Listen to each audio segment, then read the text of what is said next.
Physiquement, c'était dur, moralement, c'était intenable. 3 jours en enfer pour cette famille auboise. Le lundi 28 avril, Lydie et ses 2 filles, âgées de 13 et 19 ans, quittent Paris pour l'Albanie. Un voyage de rêve pour cette famille de Nogent-sur-Seine qui déchante vite lorsque l'une des filles perd sa carte d'identité dans l'avion. Nous avons pris l'avion de Beauvais et arrivé à Tirana, ma fille aînée a oublié sa carte d'identité dans l'avion. Donc là commencent les problèmes. Donc ils nous promettent qu'ils vont la chercher dans l'avion, ils ne la trouvent pas.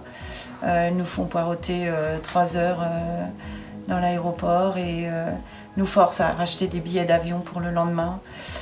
Et ensuite ils mettent ma fille aînée en transit seule et nous lâchent dans l'aéroport en nous promettant qu'on puisse la rejoindre.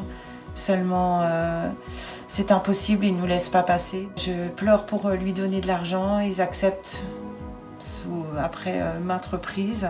Manon, placée en transit, ne pourra pas se déplacer jusqu'au lendemain matin. De 16h à 7h le jour suivant, elle restera seule sur une chaise jusqu'à que sa mère et sa sœur la rejoignent après avoir passé la nuit par terre dans l'aéroport. Donc on rejoint ma fille et on attend sagement le vol du soir pour repartir et là ils nous refusent encore de repartir le soir et lui promettent qu'elle repart le lendemain matin. Donc nous attendons qu'elle prenne l'avion le mercredi matin.